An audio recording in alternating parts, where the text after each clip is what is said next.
Assalamu alaikum. Today you are going to learn about federalism. In the last chapter you have learned story of Belgium and Sri Lanka. Belgium made some changes in their constitution to reduce the power of central government and it has been shared with the states. That means they shifted to federal system. But Sri Lanka continued unitary system. So let us understand what is a federalism and what is unitary. Federalism means is a system of government in which the power is divided between central authority and various constituent units of the country. Usually, it has two levels of government.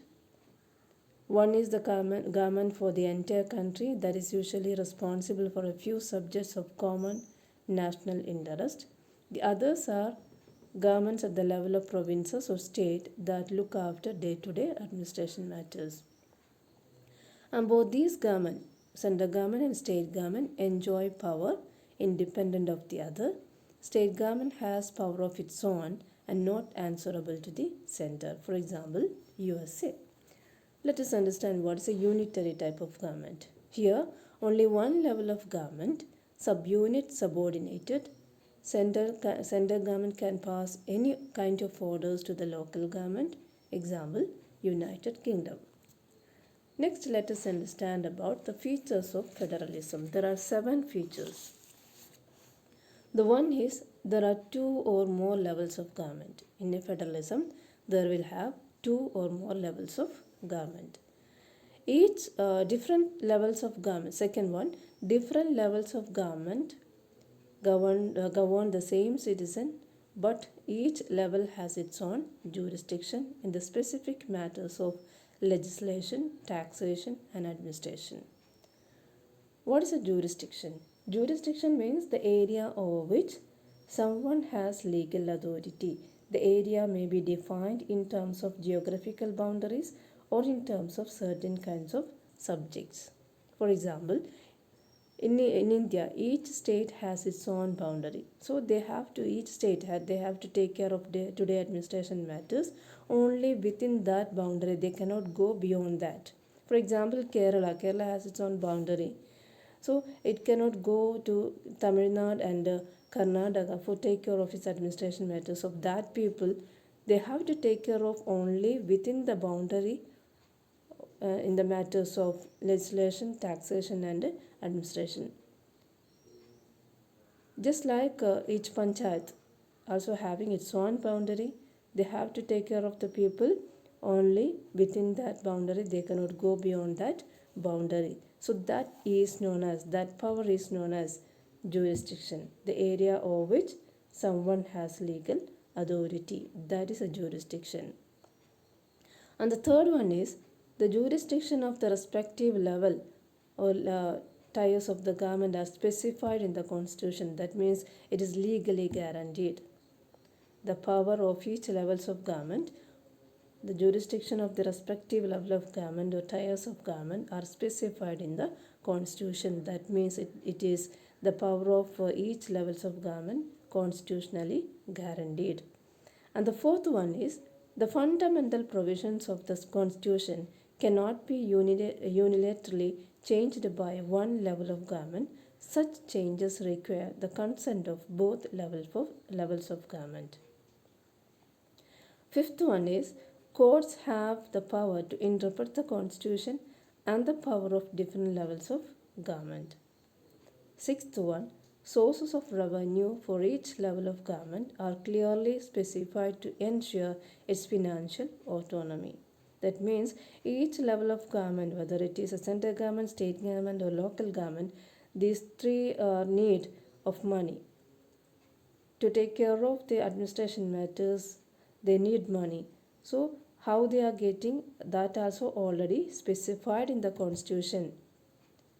What kind of amount should be go to the central government and state government and local government. So it's already divided among these governments. So sources of revenue for each level of government, that we people are paying different kinds of taxes to the government, and how it has been divided, that already specified in the constitution. Okay, That is, sources of revenue for each level of government are clearly specified to ensure its financial autonomy. The seventh one is federalism has two objectives. The one is it acts as a safeguard and promote unity of the country. The second one is it accommodates social or regional diversity. The next is about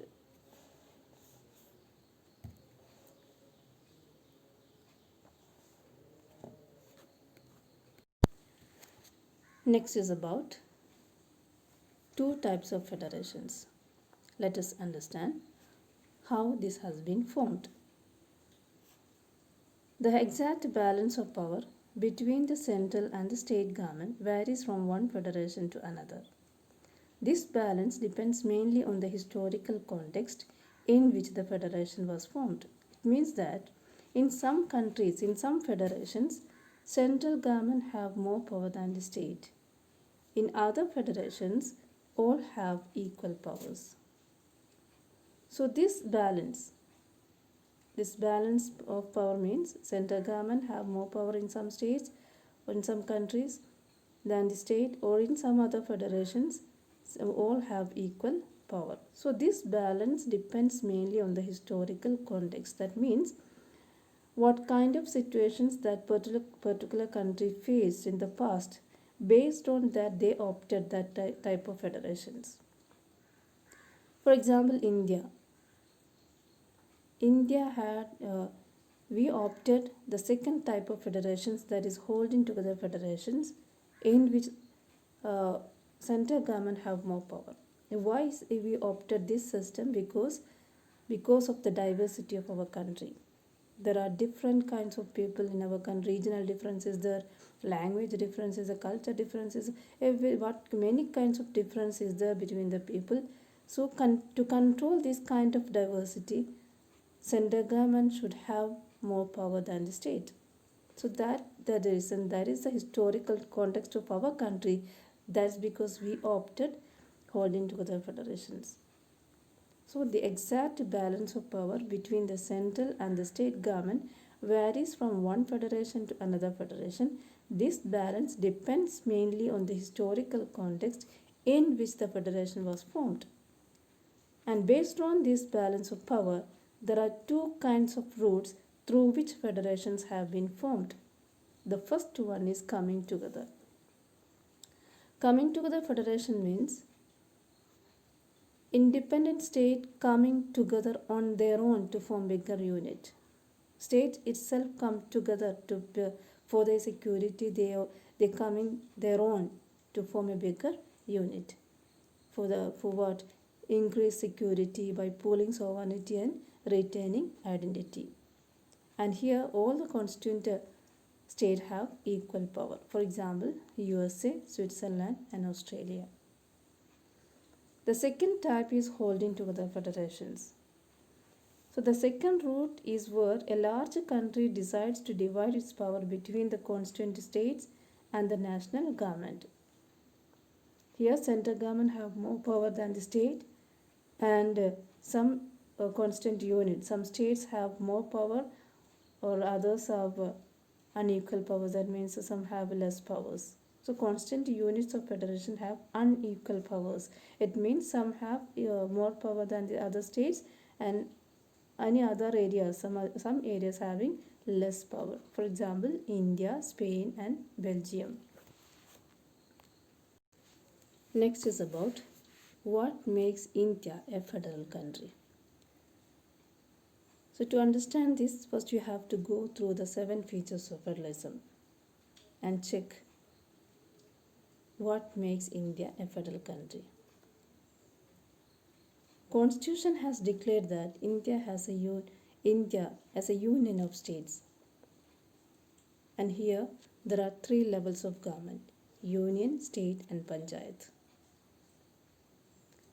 And the legislative power has been divided among the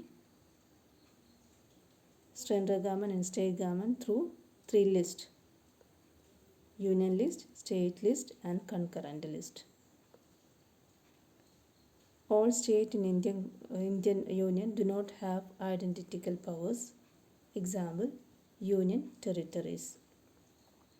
Changes in power sharing has to pass by two-thirds majority in the parliament.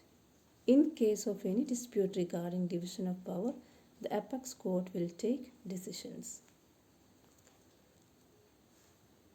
Let us go through the union list, state list and concurrent list. Union list has subjects of national importance. Union alone can make laws.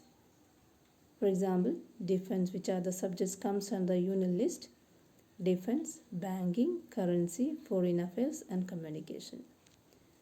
The state list, only the state has subjects of local and state important. State government alone can make laws. Subjects are police, trade, commerce, agriculture and irrigation. Concurrent list. It has subjects of common interest, both the center and the state. Both the center and state can frame laws, they can take the laws. For example, subjects are education, forest, trade, union, marriage and adoption and succession.